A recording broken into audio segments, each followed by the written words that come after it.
doesn't just listen to music, he lives it. Every morning, like clockwork, he leads us to the piano. No breakfast, no playtime. Nothing happens until we play something. And when we sit down, he settles beside us, closes his eyes, and gets lost in the sounds. It's become more than a routine. It's a sacred daily ritual that neither of us would dare to break. If you're curious about these kinds of extraordinary animal behaviors, don't forget to like the video and subscribe to the channel, because this story is just the beginning of Zlatko's special connection with music. We noticed this when he was still a kitten. The moment we pressed a few keys, he would come running from another room. He'd sit next to us, lie on the floor, or perch on the chair beside me and listen intently. At first, we thought it was just chance. Maybe he was curious about the strange sounds. But then he started coming every day. Rain or shine, he would always find his way to the piano. Gradually, it became a ritual. In the mornings, we play and he listens. It's as predictable as the sunrise and just as beautiful.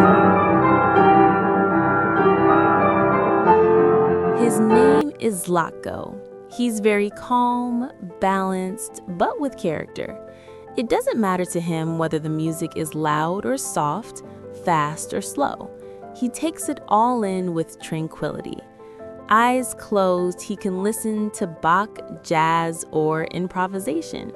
Sometimes he even purrs to the rhythm of the music. It's as if he speaks the language of music. And this moment feels like a world that belongs only to him, a private sanctuary where time stands still and only the melody matters. I see you still haven't subscribed, and that makes me sad, because what you'll learn in the rest of the story might completely change your perspective on cats and their capacity for deep emotional connection. Sometimes he acts as if he understands what we're playing.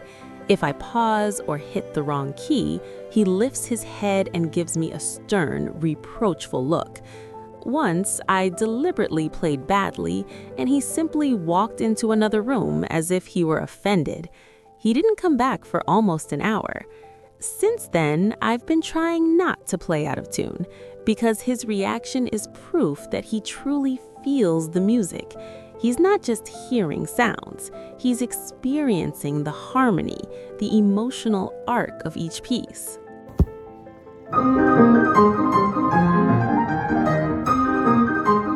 Sometimes he lies right on the piano lid. The vibrations must travel through his entire body when he does this. You can see his whiskers trembling slightly with each note. Sometimes he curls up at my feet, and sometimes he jumps onto the chair and puts his paw on my knee. It's as if he's saying, "Play, I'm waiting." It's become a personal tradition for us now. Every morning, he's there. We're there too. And music becomes a bridge between us, a language that transcends species and speaks directly to the soul. There are times when we play for quite a long time, and he just lies there, completely relaxed. His breathing syncs with the tempo. Once we stopped and thought, maybe he's bored. But the moment we stopped playing, he immediately opened his eyes, as if asking, "Why did you stop?" His expression was genuinely confused, almost distressed. That's when we realized this isn't just a habit for him, it's a real need. Music feeds something deep in his soul. Sometimes he interferes. He might jump onto the piano, walk across the keys, and leave us with a new melody. His compositions are surprisingly rhythmic, though not always harmonious. A couple of times, he even knocked our sheet music off the stand. We joked that he probably didn't like our choice of composition. But overall, he never really interferes. On the contrary, he seems to become part of the music itself. There are moments when his purring harmonizes perfectly with the bass notes, creating an unexpected accompaniment.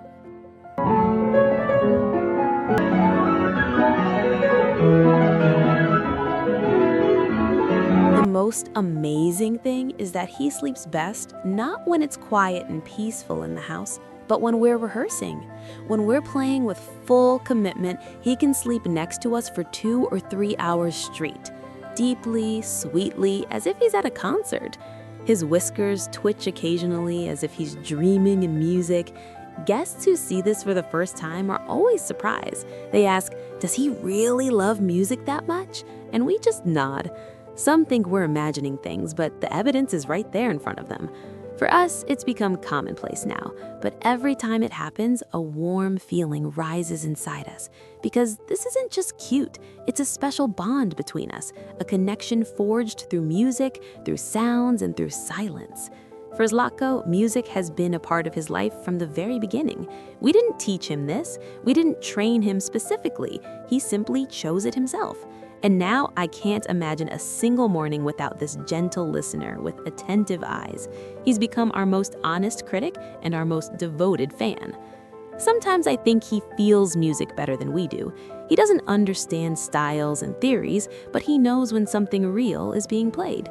When the emotion is genuine, he responds differently. He relaxes, breathes evenly, sometimes purrs, and drifts off to sleep. It's as if music is a warm blanket covering his soul.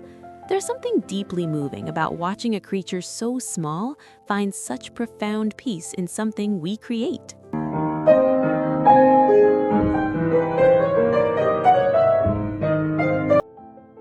We've tried experimenting with different genres over the months. Classical pieces seem to put him in the deepest state of relaxation. Chopin's nocturnes are his absolute favorite. But he also enjoys modern compositions, gentle jazz melodies, and even some contemporary ambient music. What he doesn't like are sudden loud noises or chaotic dissonant sounds. When we play those, he simply leaves the room with an air of dignified disapproval, tail held high. His musical taste, we've discovered, leans toward the melodic and harmonious rather than the experimental or avant-garde. We've also noticed that his musical preferences seem to change with the seasons. In winter, he gravitates toward deeper, more melancholic pieces. In spring, he seems to enjoy lighter, more playful melodies. It's as if his soul responds to the world around him, and music becomes the medium through which he processes those changes. That's the kind of listener we have, loyal, calm, with a musical heart. And perhaps this is the most beautiful proof that animals aren't so different from us when it comes to emotional intelligence. They feel, they remember, they have preferences and opinions. Or is Zlatko just that special? What do you think?